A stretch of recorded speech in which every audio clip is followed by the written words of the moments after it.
Inter పిల్లలు హాస్టల్లో చేస్తున్న పనులు ఇక్కడ మనం మాట్లాడుకోవాలి ఖచ్చితంగా. ఇప్పుడు నేను మాట్లాడబోయేది పేరెంట్స్ ఖచ్చితంగా వినాలి.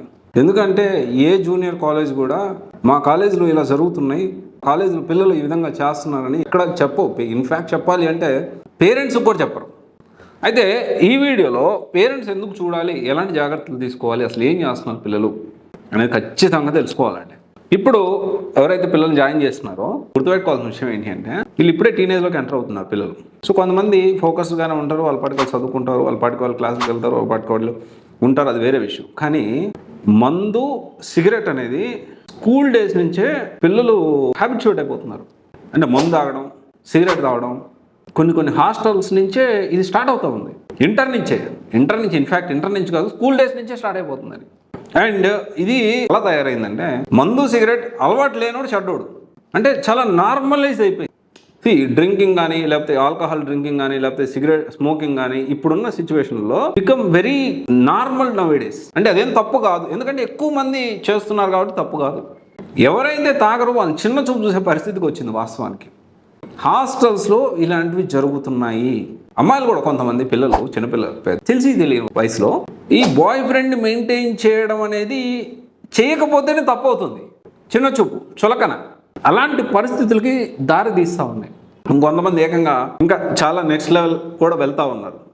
కొంత మెయింటెనెన్స్ కోసం, పాకెట్ మనీ కోసం, ఇంకో దానికోసం తెలిసి తెలియని వయసులో చెడు దారులు తొక్కుతూ ఉన్నారు.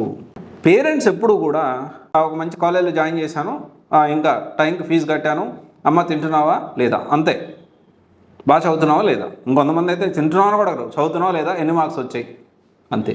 మార్క్స్, చదువు, దీని అన్నిటికంటే ఇంపార్టెంట్ పిల్లల్ని సరైన మార్గంలో నడిపించడమే. పేరెంట్స్ కూడా ఎప్పుడూ కూడా వీక్లీ వన్స్, 10 డేస్కి ఒకసారి ఎప్పటికప్పుడు పిల్లలతో రెగ్యులర్గా టచ్లో ఉండండి. వీక్లీ వన్స్ కలవండి, డైలీ మార్నింగ్ ఈవినింగ్ మాట్లాడండి. మాట్లాడట్లేదు ఈ టైంలో, టీనేజ్ టైంలో కొంచెం మాట్లాడడం కొంతమంది తగ్గిస్తూ ఉంటారు. ఎందుకంటే వాళ్ళకి మాట్లాడి వాళ్ళ థింగ్స్ అన్ని షేర్ చేసుకున్న వాళ్ళు వేరే వాళ్ళు ఉంటున్నారేమో ఆలోచన చేయాలి. వీక్లీ వన్స్ ఓపిక చేసుకొని కంపల్సరీ వెళ్ళండి, కలవండి, పిల్లలతో టైం స్పెండ్ చేయండి. రాంగ్ రూట్లో వెళ్తుంటే ఎర్లీగా మనం పిల్లల్ని కాపాడుకోవడానికి అవకాశం ఉంటుంది. చివరి వరకు కూడా వదిలేసేసి గమ్మున ఊరుకొని అంతా అయిపోయిన తర్వాత వామ్మో వాయో ఇప్పుడు ఎలా చేయాలి అనే దానికంటే కూడా ముందుగా జాగ్రత్త పడండి. చాలా దారుణాల విషయాలు జరుగుతూ ఉన్నాయి. పేరెంట్స్ తెలుసుకునేసరికి చెయ్యి దాటిపోతూ ఉంది. అందుకనే ఇంటర్ పిల్లలు హాస్టల్లో తెలిసి తెలియని వయసులో చాలా యాక్సెస్ దొరుకుతుంది కూడా. అన్ఫార్చునేట్లీ కొన్ని హాస్టల్స్లో ఏమో అనిపిస్తూ ఉంది. ఇది నేను స్టూడెంట్స్తో మాట్లాడా, మాదాపూర్లో, కేబిహెచ్పిలో ఇంటర్ చదువుతున్న పిల్లలతో కొంత మాట్లాడడం జరిగింది. మాట్లాడగా నాకు ఇన్ఫర్మేషన్ అంతా తెలుస్తుంది. సో పేరెంట్స్ జాగ్రత్త పడండి. మంచి ఇంటర్ కాలేజీలో జాయిన్ చేయించడం ఎంత ఇంపార్టెంటో, ఆ మంచి ఇంటర్ కాలేజీలో కూడా, జూనియర్ కాలేజీలో కూడా మన పిల్లవాడు కరెక్ట్గా వెళ్తున్నాడా లేదా, మన అమ్మాయి కరెక్ట్గా రైట్ ట్రాక్లో ఉందా లేదా అని తెలుసుకోవడం కూడా చాలా ఇంపార్టెంట్.